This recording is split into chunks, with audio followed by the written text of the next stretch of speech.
ज्ञानतिमिरान्धस्य ज्ञानाञ्जनशलाकया चक्षुरुन्मीलितमेन तस्मै श्रीगुरवे नमः। श्रीचैतन्यमनोभीष्टं स्थापितमेन भूतले स्वयं रूपकथामह्यं ददाति स्वपदान्तिकं। वन्देऽहं श्रीगुरो श्रीयुतपदाकमलं श्रीगुरून् वैष्णवांश्च श्रीरूपं साग्रजतं सगणरघुनाथान्वितं तं सजीवं सात्वैतं सावधूतं परिजनसहितं कृष्णचैतन्यदेवं श्रीराधाकृष्णपादान् सहनललिता श्रीविशाखान्वितांस। हे कृष्णा करुणा सिन्धो दीनबन्धो जगत्पते कोपे सकोभिः कान्त राधाकान्त नमोऽस्तु ते। दत्तकाञ्चन गौराङ्गी राधा वृन्दावनेश्वरी वृषभानुसुते देवी प्रणमामि हरिप्रिये। वाञ्छाकल्पतरुभ्यश्च कृपाचिन्तिभ्यो च पतितानां पावनेभ्यो वैष्णवेभ्यो नमो नमः। श्रीकृष्ण चैतन्य प्रभु नित्यानंद श्री अद्वैत गदाधर श्रीवासादि गौरभक्त वृंदा। हरे कृष्ण कृष्ण कृष्ण हरे हरे हरे राम राम राम हरे हरे। नारायणं नमस्कृत्यं नरं चैव नरोत्तमं देवीं सरस्वतीं व्यासं ततो जयमुदीरयेत्। नष्टप्रायेषु अभद्रेषु नित्यं भागवत सेवया भगवति उत्तमश्लोके भक्तिर्भवति नैष्टकी। मुहं करोति वाचालं पुङ्गुं लङ्घायते गिरिं यत्कृपातमहं वन्दे गुरुं दीनतारिणं परमानन्दं माधवं श्रीचैतन्य ईश्वरम्। ॐ नमो भगवते वासुदेवाय। ॐ नमो भगवते वासुदेवाय। ॐ नमो भगवते वासुदेवाय। हरे कृष्णा। இன்னைக்கு हरे कृष्ण காண்டம் ஒன்று. ஹரே हरे கிருஷ்ண மாதாஜி. माताजी। பிரணாம் மாதாஜி. இன்னைக்கு காண்டம் ஒன்று, அத்தியாயம் 14, பதம் 32,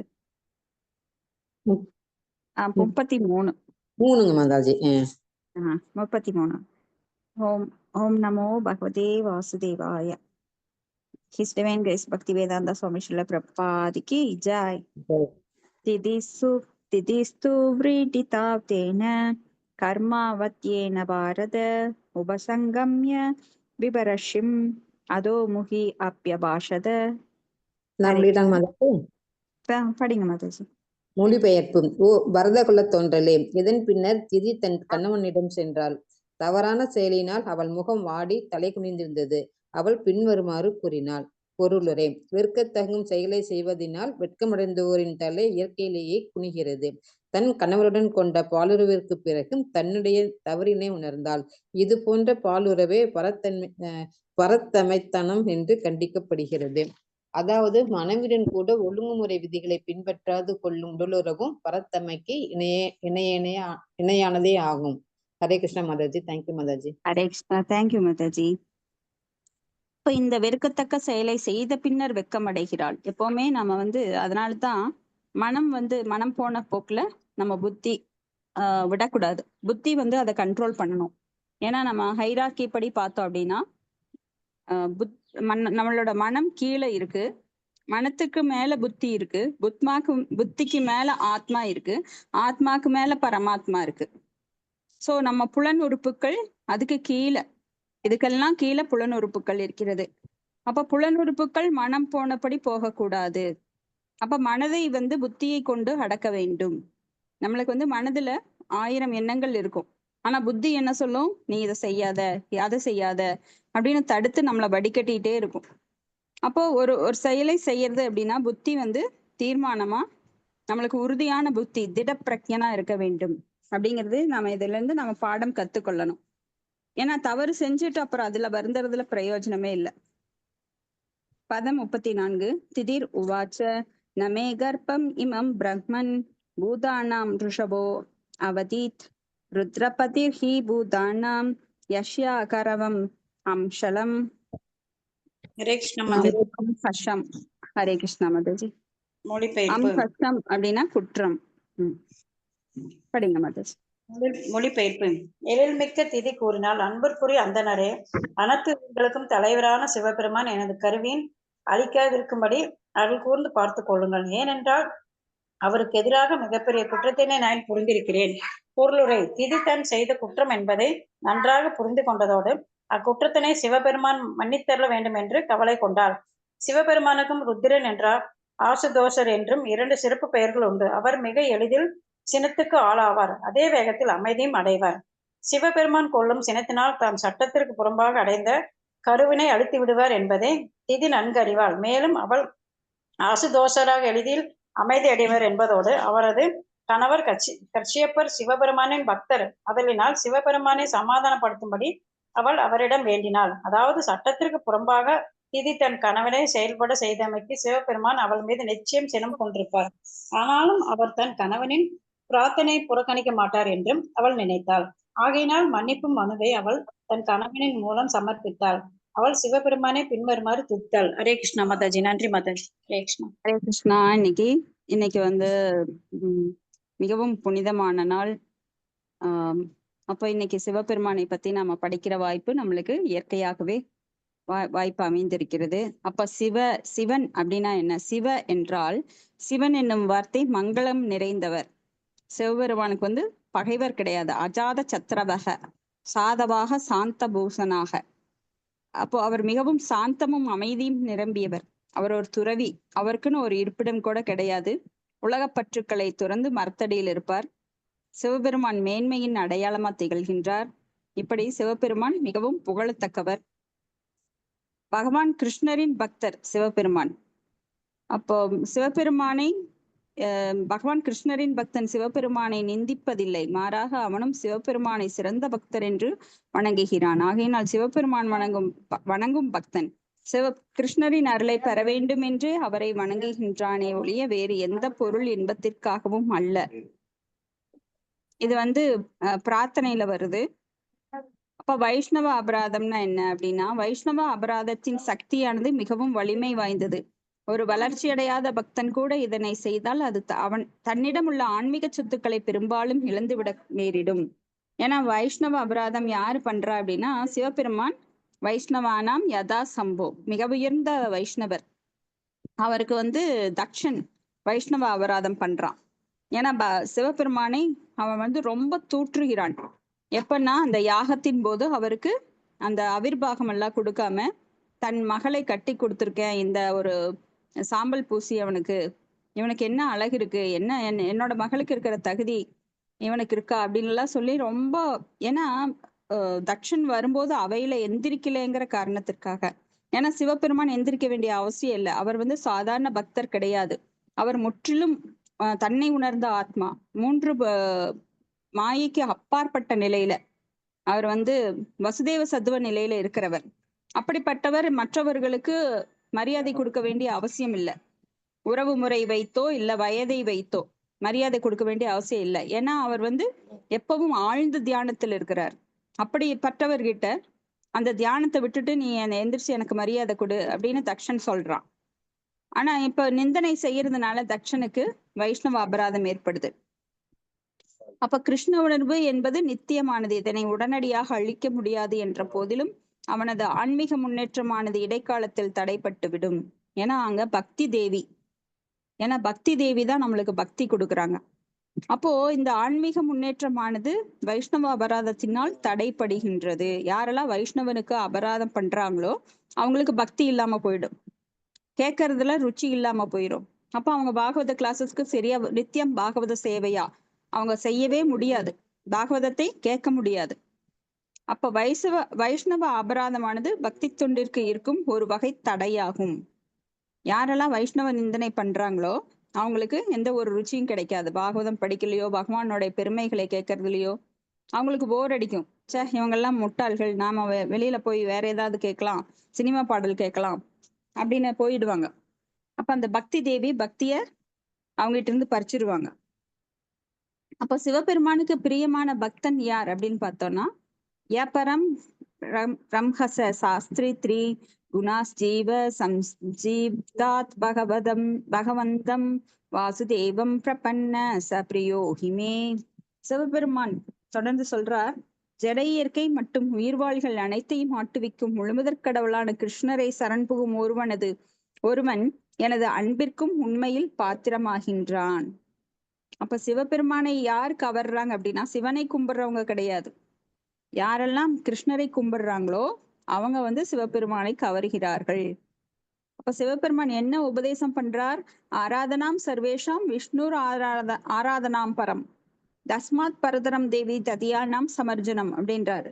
பல தேவர்களை வழிபடுவதற்குரிய சிபாரிசுகள் வேதங்கள்ல இருந்தா கூட பகவான் விஷ்ணுவே பரம புருஷர் ஆவார், மேலும் விஷ்ணுவே ஆராதனையின் வாழ்வின் இறுதி லட்சியம் அப்படின்னு உபதேசம் பண்றார். சிவபெருமானின் பிரார்த்தனைகள் அதுல பார்த்தோம் அப்படின்னா, சிவபெருமான் முழுமுதற் கடவுளுக்கு கீழ்வரும் பிரார்த்தனைகளை சமர்ப்பிக்கிறார். ஓ முழுமுதற் கடவுளே, எல்லா புகழும் உமக்கே ஆகுக. தன்னுணர்வு பெற்ற எல்லோருக்கும் நீர் மங்களகரமாக விளங்குவது போல் எனக்கும் விளங்குவீராக. நீர் அருளிய அறிவுரைகளின் தன்மையினால் நீர் வணங்கப்படக்கூடியவர். நீரே பரமாத்மா, அதலினால் எனது வந்தனங்களை பரமாத்மாவாக விளங்கும் உமக்கு அர்ப்பணிக்கிறேன் அப்படின்னு சிவபெருமான் பிரார்த்தனை செலுத்துறார். அப்போ பரமாத்மா அப்படிங்கிறது யாரு? பகவான்கிற அம்சம்தான் பரமாத்மாவாக எல்லோர் உள்ளங்களிலும், எல்லா ஜீவராசிகளிலும், அணுவிலிருந்து விபு யானை வரைக்கும், பெரிய உருவம் வரைக்கும், திமிங்கலம் வரைக்கும் எல்லாத்துலயுமே பகவான் பரமாத்மாவாக வீற்றிருக்கிறார். அந்த பரமாத்மாவை நான் வணங்குகிறேன் அப்படின்னு சிவபெருமான் பிரார்த்திக்கிறார். இன்னொரு பிரார்த்தனை என்னன்னா, என் பகவானே, நீரே உமது நாபியிலிருந்து வந்த தாமரை மலரின் வன்மையினால் படைப்பிற்கே மூலாதாரமாக விளங்குகின்றீர். நீரே புலன்களையும் புலனுணர்ச்சி பொருட்களையும் கட்டுப்படுத்தும் உயர்ந்தவர் ஆவீர். நீரே எங்கும் எதிலும் வியாபித்திருக்கிறீர், வாசுதேவர் ஆவீர். வியாபத்திற்கும் வாசுதேவர் ஆவீர். நீர் மிக்க அமைதியுடையவர். நீர் சுயமாக பிரகாசிக்கும் ஜோதி உடையவர். ஆதலினால் நீர் 6 வகை மாற்றங்களுக்கு ஆளாவதில்லை. அப்ப இந்த 6 வகையான மாற்றங்கள் நம்ம பகவத்கீதையில படிச்சிருக்கிறோம் இல்லைங்களா? குழந்தையாக பிறப்பது, அப்புறம் கொஞ்ச காலம் வளர்வது, அப்புறம் திருமணம் செய்து கொள்வது, அந்த இளமை பருவம், அப்புறம் மறுபடியும் மாற்றம், சிறிது காலம் இன்பம் சுவைப்பது, அப்புறம் முதுமை, அப்புறம் மரணம். இந்த 6 வகையான மாற்றம் அதுக்கெல்லாம் உட்பட்டவர் கிடையாது பகவான். ஏன்னா அவர் சுயமாக பிரகாசிக்கும் ஜோதி வடிவானவர். ஜோதி, அவரும் ஜோதி அப்படின்னா பிரகாசிக்கும் ஜோதி உடையவர், ஜோதி ஆனவர் கிடையாது. அவர் பகவான் ரூபமாக இருக்கிறார். அவரிடம் இருந்து தோன்றும் ஜோதி, அது பிரகாசிக்கும் ஜோதி அந்த அவர்கிட்ட இருக்கு. ரொம்ப அமைதியா இருக்கார். ஏன்னா அவர் சஞ்சலப்படுறது கிடையாது. ஏன்னா அவருக்கு முக்குணங்கள் கிடையாது. அவருக்கு சந்தோஷம், மிகப்பெரிய சந்தோஷங்கிறதும் கிடையாது, மிகப்பெரிய துக்கம் கிடையாது. அவர் எப்பவும் இருமைகள் அற்றவர். அவருக்கு இன்பம் துன்பம், பகல் இரவு அந்த மாதிரி துவந்தங்கள் அற்றவர். அப்ப எல்லா புலனுகர்ச்சி பொருட்களையும் அவர் கட்டுப்படுத்துறார். இந்த மாதிரி அவர் சிவபெருமான் பிரார்த்தனை செய்யறார். இன்னைக்கு நாம இதை படிக்கிறது ரொம்ப விசேஷம். அப்ப இங்கே திதி அதை தான் நினைக்கிறா. தான் செய்தது குற்றம் அப்படின்னு தெரிஞ்சா கூட சிவபெருமான் மன்னித்தருள வேண்டும் அப்படின்னு கவலை கொள்றா. இப்போ சிவபெருமானுக்கு ருத்ரன், ஆசுதோஸ் என்ற சிறப்பு பெயர்கள் உண்டு. சினத்திற்கும் ஆளாவார், அதே சமயம் அமைதியும் அடைவார். சினத்தினால் சட்டத்திற்கு புறம்பாக அடைந்த கருவினை அழித்து விடுவார் அப்படின்னு திதிக்கு தெரியும். அப்போ ஆசுதோஷராக எளிதில் அமைதி அடைவார் என்பதோடு அவரது கணவர் கஷ்யப்பர் சிவபெருமானின் பக்தர் ஆதலால் சிவபெருமானை சமாதானப்படுத்தும்படி அவ வேண்டா.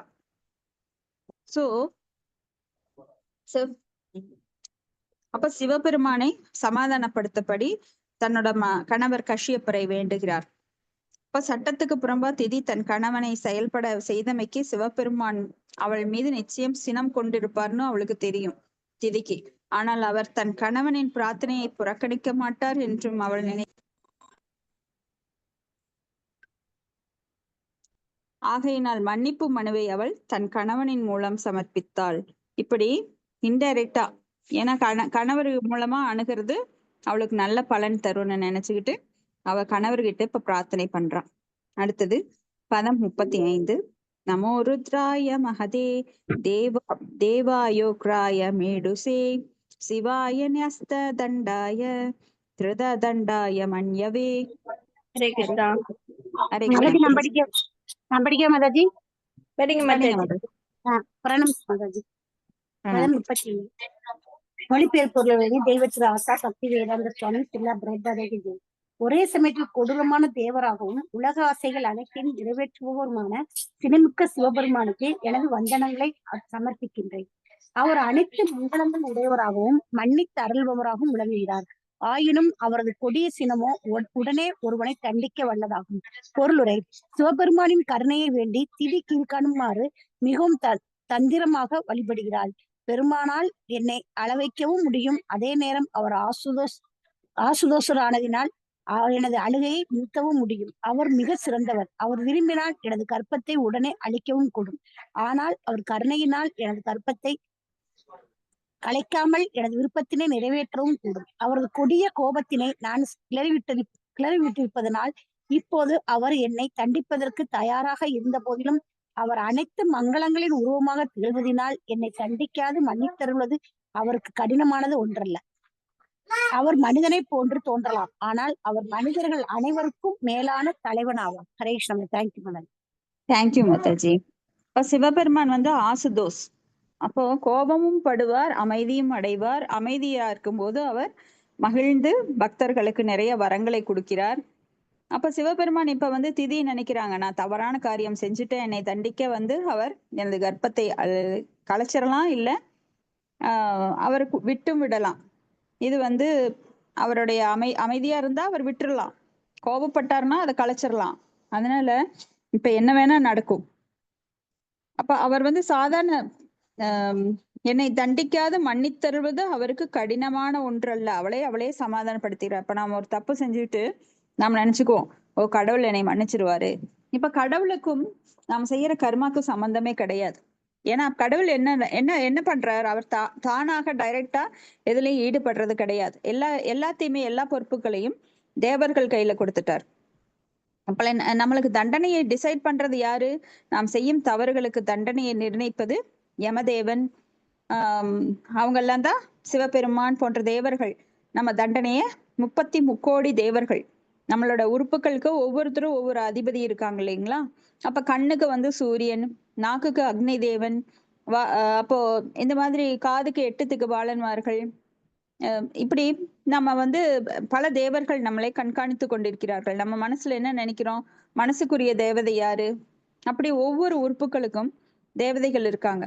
இப்ப ஒருத்த வந்து பாவம் செஞ்சா அப்படின்னா, ரோட்ல போறோம், ஒருத்த வந்து ஒரு கடுமையான ஒரு குற்றம் புரிஞ்சிட்டு இருக்கான், வேற ஒருத்தரை ஒரு வேண்டாத பிக் பாக்கெட் அடிக்கிறது, கொலை செய்யறது, இதை கண்ணால பாக்குறோம். கண்ணால பார்த்துட்டு நம்மளுக்கு ஏன் வம்பு அப்படின்ட்டு போனா, நம்ம கண்ணோட பவர் இருக்கு பாருங்க, அது கொஞ்சம் கம்மியாயிரும் அடுத்த பிறவியில. ஏன்னா குற்றம் இப்ப செய்ததை நம்ம பார்த்துக்கிட்டு பார்க்காத மாதிரி வந்ததுனால கண்ணுக்கு அந்த தண்டனை உண்டு. அப்ப தீய பேச்சுக்களை நாம கேட்கிறோம், ஒருத்தரை பத்தி இன்னொருத்தர் பேசுறது, குற்றம் சொல்றது, இந்த மாதிரி பல விஷயங்கள், வேண்டாத விஷயங்களை காதால கேட்கும் போது அதுக்குரிய தண்டனை காது கிடைக்கும். அப்போ சின்ன வயசுலயே பாத்தீங்கன்னா காது கேட்காம இருக்கிறவங்க நிறைய பேர் இருக்காங்க. அந்த பெர்சன்டேஜ் எவ்வளவு குற்றங்களை கேட்கிறோமோ அந்த அளவுக்கு நம்ம காது கேட்கறது கம்மியாகும். இப்படி ஒவ்வொரு உறுப்புகளும் நம்மளுக்கு எவ்வளவோ ப்ராப்ளம் இருக்கு இல்லைங்களா? அப்போ போன ஜென்மத்துல நாம செஞ்ச கர்ம வினைகள் தான் இந்த ஜென்மத்துல நம்மளுக்கு அப்படி கிடைக்குது. அப்ப திதி நினைக்கிறாங்க, ஓ சிவபெருமான் வந்து தண்டிப்பார், ஆனா தண்டிக்காமலே விட்டுறக்கூட சான்ஸ் இருக்கு, ஏன்னா நான் உறவு. அப்ப கஷ்யப முனிவர் வந்து ரொம்ப நெருக்கமானவர், அவருடைய பக்தர். அப்ப கணவர் மூலமா நான் அவர்கிட்ட ஏதாவது சிபாரிசு பண்ணலாம். தவறு செஞ்சுட்டாங்க, செஞ்சதுக்கு அப்புறம் யோசிக்கிறது என்ன முட்டாள்தனம். கண் கெட்ட பிறகு சூரிய நமஸ்காரம், அது வேலைக்கு ஆகாது இல்லைங்களா? அடுத்தது பதம் 36. சன்ன பிரஷீததாம் பாமோ பகவான் முர்வு அனுகிரக வியாதஸ்யாபி அனுகம்யானாம் ஸ்ரீநாம் தேவ சதிபதிஹி. ஹரே கிருஷ்ணா. மல்லியா மாதாஜி படிங்க. ஹரே கிருஷ்ணா. மொழிபெயர்ப்பு. மைத்ரேயர் கூறினார், கஷ்யபர் அவர் மனைவியிடம் இவ்வாறு கூறிக்கொண்டிருந்த பொழுது தனது கணவரிடம் 36ங்க.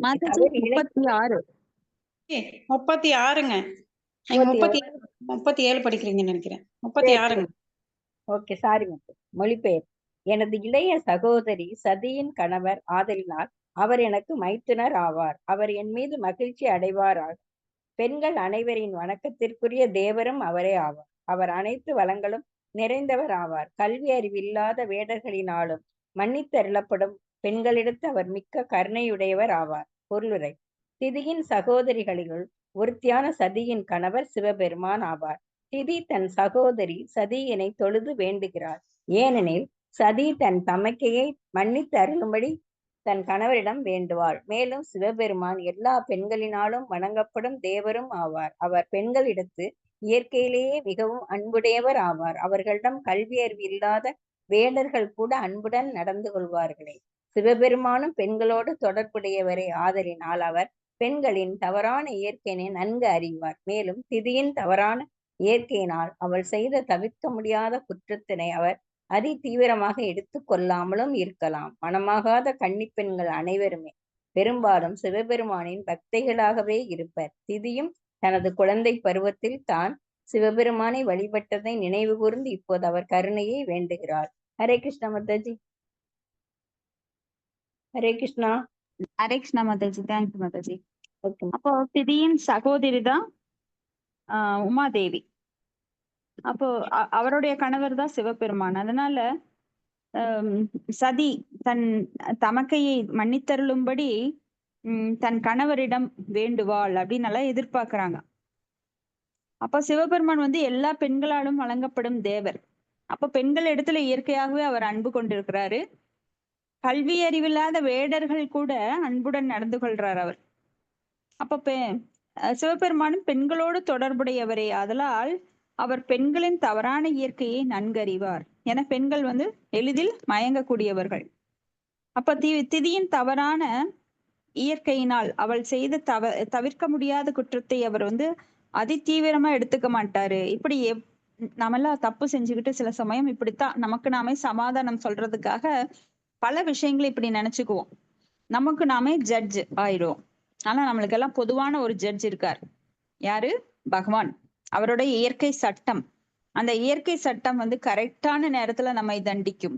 எப்படி ஒரு கன்றுக்குட்டியானது பசுவை தேடி ஓடுகின்றதோ, 1000 பசுக்கள் இருந்தாலும் அந்த கன்றுக்குட்டி தன் தாய் பசுவை நோக்கி ஓடுவது போல நாம் செய்த பாவங்கள் நமக்கு நம்மை நோக்கி கரெக்டா வரும். அதுதான் இயற்கையோட சட்டம். பகவான் வந்து எல்லாருக்கும் சமமா இருக்காரு. யாருக்கும் வந்து அவர் பாகுபாடு பாக்குறது கிடையாது. சமோகம் சர்வ பூதேசு நமே துவேசியோ அஸ்தின பிரியக ஏ பஜந்தி தூமாம் பக்தியா அப்படின்னு சொல்லி ரெண்டாவது வேற ஒரு என்னோட பக்தர்களுக்கு மட்டும் நான் வந்து அதீத கருணை காட்டுகிறேன் அப்படின்னு சொல்றாரு. அப்ப தூய பக்தர்கள்னா சாதாரணமா கிடையாது. பகவானுக்காக தனது வாழ்வையை அர்ப்பணிக்கும் ஒரு தூய பக்தனுக்காக அவர் வந்து விதியை மாற்றி கொடுக்கிறார். வேற யாராலும் அந்த விதியை மாற்ற முடியாது. சிவனாலோ இல்ல பிரம்மானாலோ மாற்ற முடியாது. ஆனா திதி நினைக்கிறாங்க, நான் தவறு செஞ்சுட்டேன், ஆனா இத வந்து சிவபெருமானா மாத்த முடியும் அப்படின்னு. ஆனா சிவபெருமானே சொல்றாரு, நான்லாம் அப்படி மாத்த முடியாது. முக்தி பிரதாதாம் சர்வேஷாம் விஷ்ணுர் ஏவன சம்சயக அப்படின்னு. பதம் 37.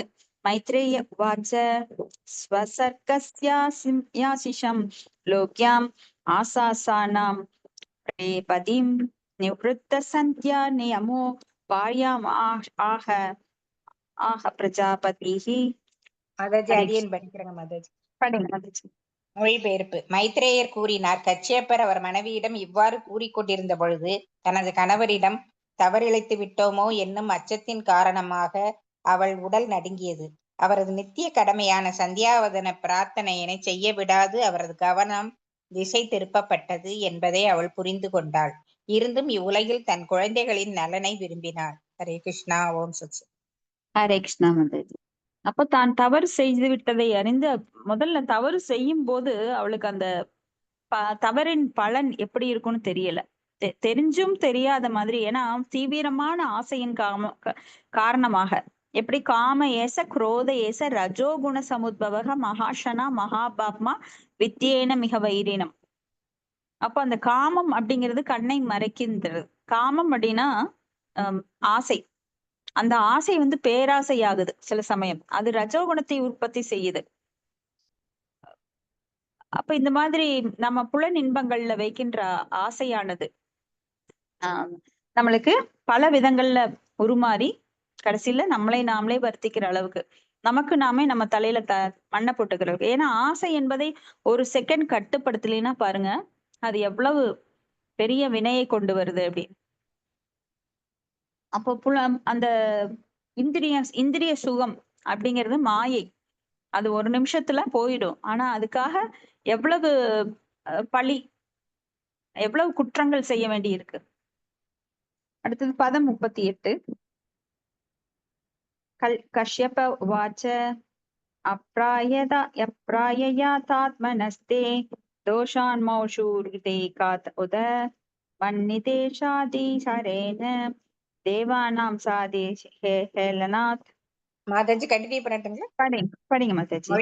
மொழிபெயர்ப்பு. கச்சறிந்த கச்சியப்பர் கூறினார், உனது மனம் மாசுற்ற காரணத்தினாலும் அக்குறிப்பிட்ட நேரம் குறையுடையதாக இருந்த காரணத்தினாலும் எனது அறிவுரைகளை நீ புறக்கணித்த காரணத்தினாலும் தேவர்களிடத்து நீ பாராமுகமாக நடந்து கொண்ட காரணத்தினாலும் எல்லாம் அமங்கலமாகி விட்டன.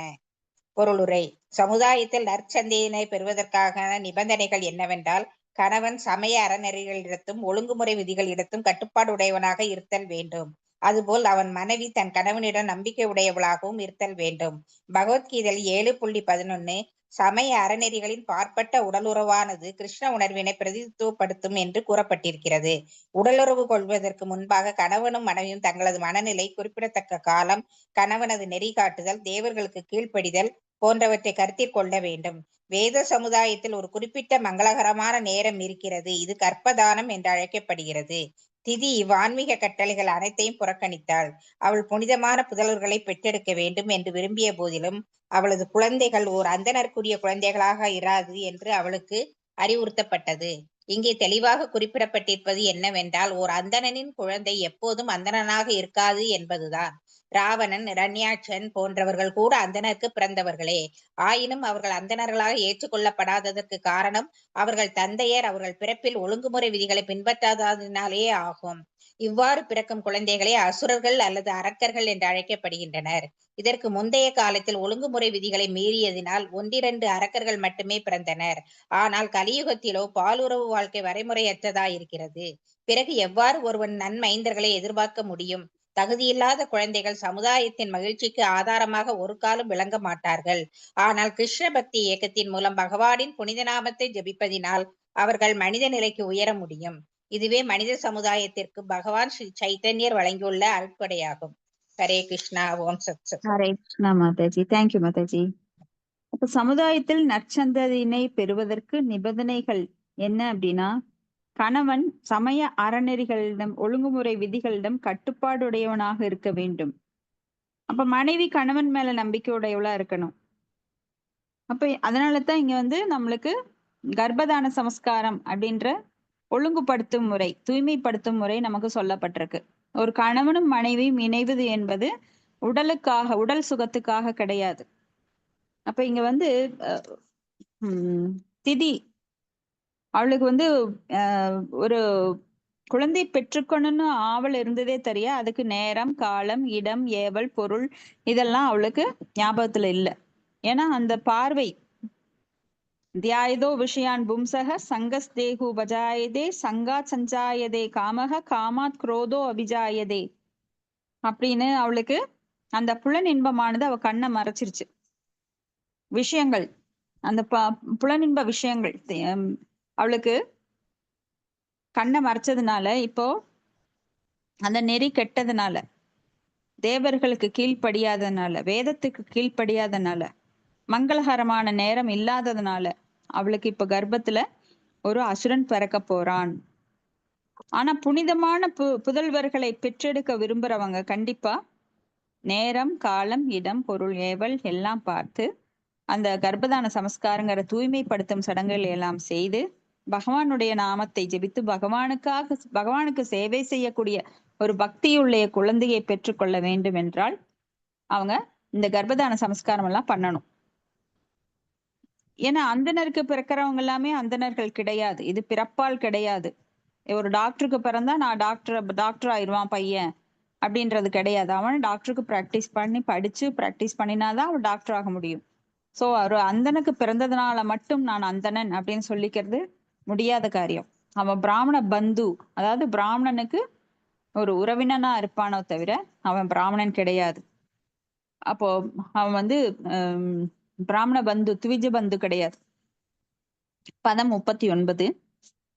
பவிஷ்யதஸ்தாவா பத்ராவ் அபத்ரே ஜாடராதமௌ லோகான்ஷ பாலாம் ஸ்ரீம் சண்டி முகூர் ஆக்ரந்த இஷ்யதः. ஹரே கிருஷ்ணா. படிக்கிறேன் மொழிபெயர் மாதாஜி. படிங்க மாதாஜி, படிங்க. படிங்க மாதாஜி. மொழிபெயர்ப்பு. இருமாப்புடையவனே, உனது நிந்தனைக்குரிய கருப்பையிலிருந்து இருந்து 2 ஆணவமிக்க மைந்தர்கள் பிறப்பார்கள். அதிர்ஷ்டம் இல்லாதவளோ மூவுலகங்களிலும் அவர்கள் தொடர்ந்து தொல்லைகள் தருவார். பொருளுரை.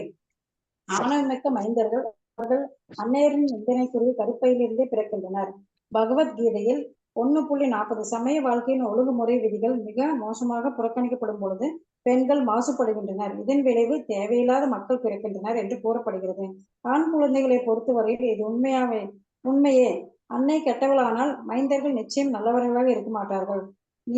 நீதியின் பழிக்கப்பட்ட கருப்பையிலிருந்து பிறக்கப் போகின்ற புதல்வர்களின் குணத்தில் கூட கச்சியப்ப முனிவரால் முன்னரே உணர்ந்து முடிந்தது. திதியின் கருப்பை பழிக்கப்படுவதற்கு காரணம் ஒரு பெண் ஆவாள். பாலுறவில் அதிக நாட்டம் கொண்டு வேதங்களின் அனைத்து நீதிகளையும் விதிகளையும் மீறுவதனாலே ஆகும். ஒரு சமுதாயத்தில் இது போன்ற பெண்களின் ஆதிக்கம் ஓங்கி இருக்குமானால் அங்கே நல்ல குழந்தைகள் பிறகும் என்று ஒருவன் எதிர்பார்க்க கூடாது. ஹரே கிருஷ்ணா மாதாஜி. நன்றி மாதாஜி. ஹரே கிருஷ்ணா. நன்றி மாதாஜி. அப்போ ஆணவமிக்க மைந்தர்கள் திதியோட கருப்பையில பிறக்க போறாங்க அப்படிங்கிறது இங்க தெரிய வருது. அப்ப சமய வாழ்க்கையில ஒழுங்குமுறை விதிகளை மிக மோசமாக புறக்கணிக்கும் போது பெண்கள் மாசுபடுகின்றனர். இதனால தேவையில்லாத மக்கள் பிறக்குறாங்க. இன்னைக்கு கலியுகத்துல அதுதான் நடந்துட்டு இருக்கு. நேரம் காலம் இல்லாம ஒரு சிட்டுக்குருவி போன்ற உயிரினங்கள் கூட பாத்தீங்கன்னா பறவைகள், மிருகங்கள் அவங்கெல்லாம் பறவைகள், மிருகங்கள் அந்த ஆண் பெண் இணைப்பு அப்படிங்கிறது எல்லா உயிர்வாளிகளுக்கும் இருக்கு. அப்ப அந்த மிருகங்கள், பறவைகள் கூட ஒரு காலத்துலதான் இணையும். ஆனா மனிதர்கள் பாத்தீங்கன்னா நேரம் கிடையாது, காலம் கிடையாது, பகல் கிடையாது, இரவு கிடையாது, எப்ப வேணா அவங்க இணையறாங்க. இதனால அவங்களுக்கு அசுரத்தனமான குழந்தைகள் பிறக்கிறார்கள். ஏன்னா ஒரு தாய் வேதத்தின் சடங்குகளை எல்லாம் பின்பற்றாத போது, அந்த தாய் ஒழுங்குமுறை விதிகளை பின்பற்றாத போது நூலை போல சேலை அப்படிம்பாங்க.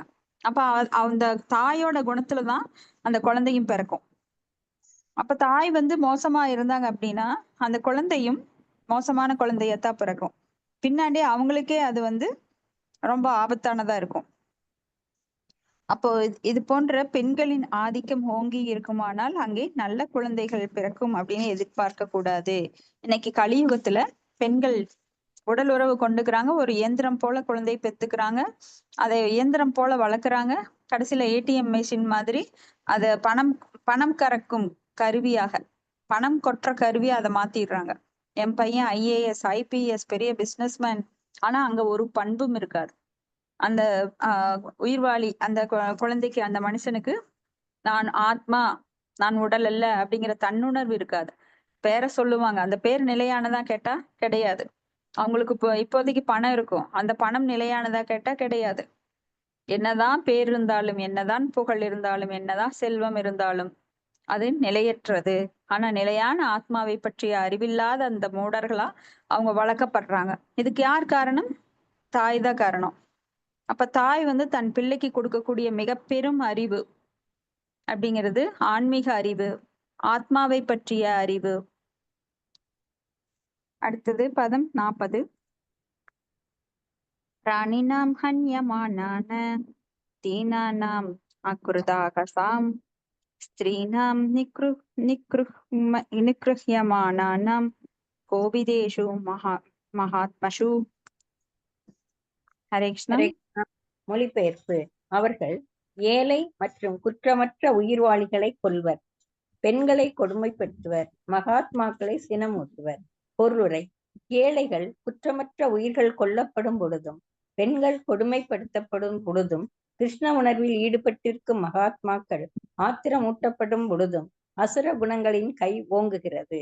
அசுர சமுதாயத்தில் நாவின் திருப்திக்காக வாயில்லா ஜீவன்களான விலங்குகள் கொல்லப்படுகின்றன. முறையற்ற பாலுணர்வு செயல்களில் பெண்கள் கொடுமைப்படுத்தப்படுகின்றனர். மங்கையும் மாமிசமும் எங்கே இருக்கிறதோ அங்கே மதுவும் பாலுணர்வு நுகர்ச்சியும் நிச்சயம் இருக்கும். இவையெல்லாம் சமுதாயத்தில் முக்கியத்துவம் பெறும் பொழுது பகவானின் கருணையினால் சமுதாயத்தில் மாற்றத்தினை ஒருவன் பகவானாலோ அல்லது அவரது உண்மையான பிரதிநிதியாலோ மட்டுமே எதிர்பார்க்க முடியும். ஹரே கிருஷ்ண மாதாஜி. ஹரே கிருஷ்ண மாதாஜி.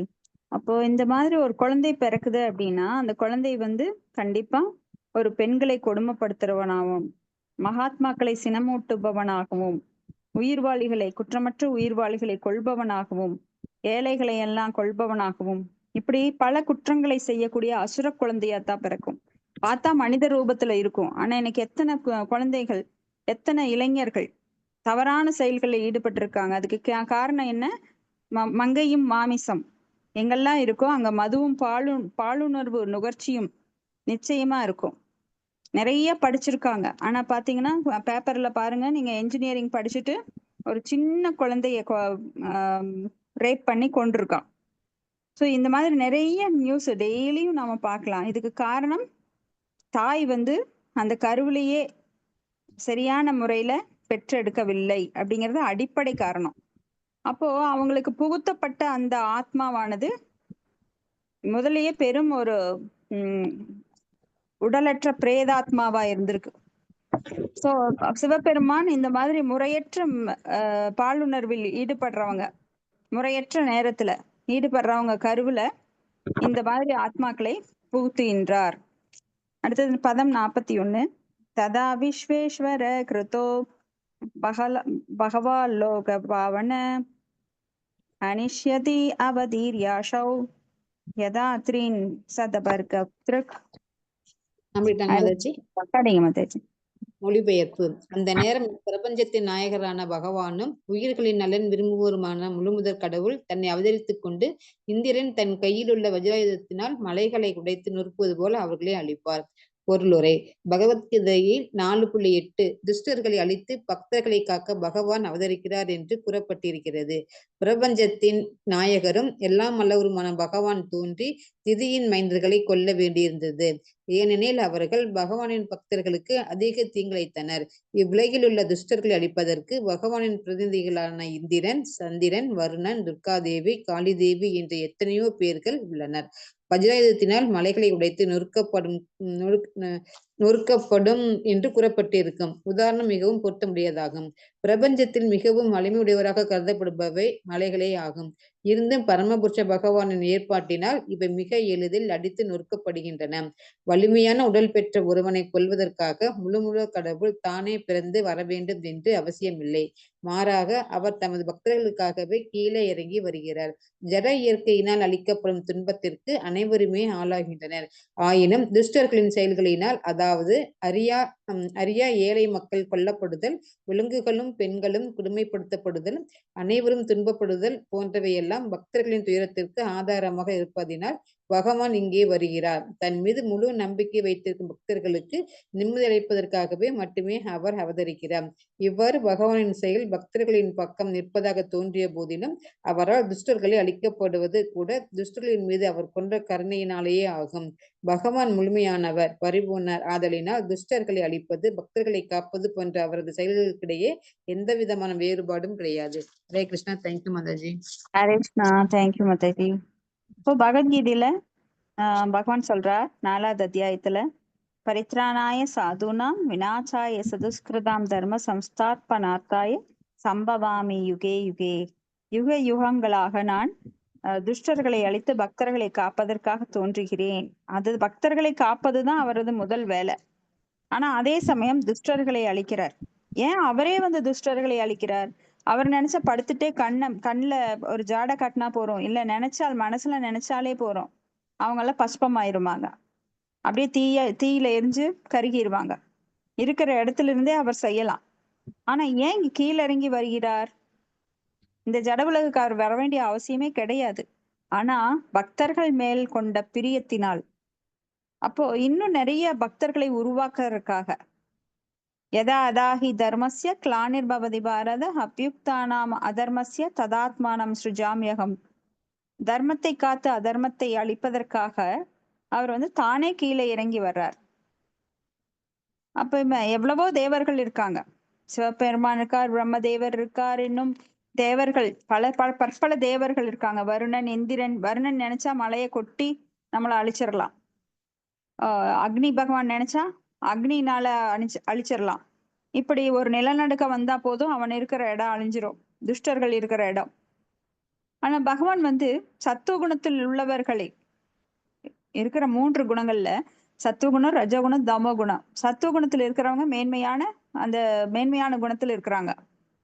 அப்ப அவங்க எல்லாம் வந்து அந்தனர், பிராமணர்கள். பிராமணர்கள் வந்து பகவானுக்கு ரொம்ப பிரியமானவங்க. ஏன்னா எப்ப பகவானோட திருவாயிலிருந்து வந்த வேதங்களை அவர்கள் எப்பொழுதும் ஒழித்து கொண்டிருக்கிறார்கள். இப்ப நாமெல்லாம் வேதங்கள் தான் படிச்சுட்டு இருக்கோம். உங்களுக்கு புரியுதுங்களா? பாகவதம் என்ன? வேதங்களோட தொகுப்பு. சோ நாமெல்லாம் பிராமணத்தன்மையில தான் இருக்கோம். அப்போ எப்பெல்லாம் நாம பாகவதம் பேசுறோமோ கேட்கிறோமோ நாமெல்லாம் பாகவதத்துல அந்த பிராமணத்தன்மையில ஈடுபட்டிருக்கோம். அப்ப பிராமணர்கள் பகவானுக்கு மிகவும் பிரியமானவர்கள். அப்ப அந்த பிராமணர்களை சத்துவகுணத்தில் இருக்கிற பிராமணர்களை இன்னும் சத்துவ நிலைக்கு கொண்டு வர்றதுக்கு, தன்னை நோக்கி கவர்வதற்காக பகவானை வந்து தன்னை நோக்கி அந்த உயிர்வாள்களை கவர்ந்து தன்னுடைய உலகத்திற்கு திருப்பி கொண்டு போக முயற்சிக்கிறார். ஏன்னா நம்மளால பகவானை விட்டு பிரிந்து வந்த ஆத்மாக்கள் இங்க ரொம்ப துன்பம் அனுபவிச்சுட்டு இருக்கோம். எப்படி ஒரு அம்மா வந்து ஹாஸ்டல்ல சேர்த்தினா குழந்தைய ஹாஸ்டல்லயே விட்டுருவாளா? அப்ப ஹாஸ்டல்ல இருந்து எப்ப திரும்ப கூட்டிட்டு போலான்னு அந்த அம்மாவும் அப்பாவும் துடிப்பாங்க. அது போல நாமெல்லாம் பகவானை விட்டு இங்க ஹாஸ்டல்ல நாம ஒரு தண்டனைக்காக இங்க வந்திருக்கோம். அப்ப நல்ல குணங்களையுமே நம்ம கிட்ட கொடுக்கறதுக்காக, தன்னை வந்து ஞாபகப்படுத்துறதுக்காக. ஹாஸ்டல்ல விட்டதுனால அந்த குழந்தை வந்து அம்மா அப்பாவை மறந்துடுமா? அப்ப அம்மா அப்பா வந்து அடிக்கடி போன் பண்ணி பேசுவாங்க, லெட்டர் போடுவாங்க. ஹாஸ்டல் வார்டன் கிட்ட கேட்பாங்க, என் குழந்தை எப்படி படிக்குது, குறும்பு செய்யறானா, வீட்டுல ரொம்ப குறும்பு, படிக்கிறது இல்ல, அதனாலதான் அங்க அனுப்பிச்ச, பாத்துக்கோங்கன்னு. அது போல பகவான் வந்து நம்மள இந்த ஹாஸ்டல்ல இருந்து திரும்பி கூட்டிட்டு போக வர்றாரு. தான் அவதரித்து தன்னை நோக்கி அந்த ஆத்மாக்களை கவருவதற்காக. ஏன்னா நம்ம பகவானை மறந்துட்டோம். பல கோடி ஜென்மங்களா பகவானை மறந்துட்டோம். சோ சத்துவ குணத்திற்கு மேலோங்கி இருக்கின்ற நிலையில பகவானை பத்தி புரிஞ்சு பகவான்கிட்ட மேலும் அன்பு செலுத்தி மறுபடியும் எனக்கு அம்மா அப்பா குரு எல்லாம் நீதான் அப்படின்னு சொல்லி மறுபடியும் திரும்ப போறோம். அதுக்காகத்தான் அவர் அவதரிக்கிறார். இப்ப பக்தர்களை காப்பது போன்ற அவரது செயல்களிடையே அவர் வந்து துஷ்டர்களை அழிக்கிறது, பக்தர்களை காக்கிறது அப்படிங்கிறது அந்த செயல்களுக்குடைய எவ்விதமான வேறுபாடு கிடையாது. ஏன்னா துஷ்டர்களுக்கு கூட அவர் சாயுஜ்ய முத்தியை தருகின்றார். இப்ப கம்சன் எல்லாம் பாத்தீங்க அப்படின்னா சாயுஜ்ய முத்தி. ஏன்னா எப்பவும் பகவானை நினைச்சிட்டே இருப்பாங்க. பக்தர்களும் நினைக்கிறாங்க, அந்த அசுரர்களும் நினைக்கிறாங்க. சோ அசுரர்கள் பகவானோட கையால கொல்லப்படும் போது அவங்களுக்கு அந்த சாயுஜ்ய முக்தி கிடைக்குது. அப்ப இதே சாயுஜ்ய முக்தி கிடைக்கிறதுக்காக முனிவர்கள் என்ன பண்றாங்கன்னா, அந்த தியான யோகிகள் எல்லாம் 1000 ஆண்டுகள் தவம் பண்ணுவாங்க.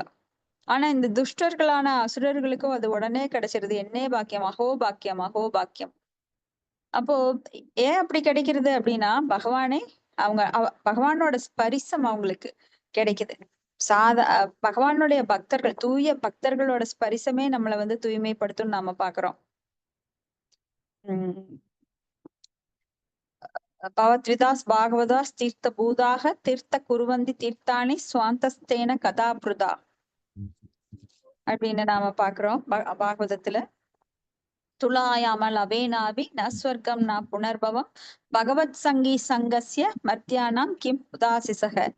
அந்த பகவத் சங்கம் அப்படிங்கிறது அந்த பாகவதர்களோட சங்கம், ஒரு தூய பக்தர்களோட சங்கம் வந்து அது ஒரு செகண்ட் நம்மளுக்கு போரும். அந்த அளவே லவ மாத்திர சாது சங்கே லவ மாத்திர சாது சங்கே. அப்ப அது அந்த லவம் மாத்திரமே நம்மளை தூய்மைப்படுத்தும் போது பகவானோட சங்கத்தை பத்தி என்ன சொல்ல? அப்ப இந்த அசுரர்களுக்கு கூட அந்த தூய்மை கிடைச்சிருது. அவங்களுக்கு வந்து அந்த சாயுஜ்ய முக்தி கிடைச்சிருது. ஹரே கிருஷ்ணா. இதோட நிறுத்திக்கலாம். இதுல ஏதாவது டிஸ்கஷன் இருந்தா நம்ம பார்க்கலாங்க. உங்களுக்கு ஏதாவது கருத்துக்கள் இருந்தா நீங்க சொல்லலாங்க.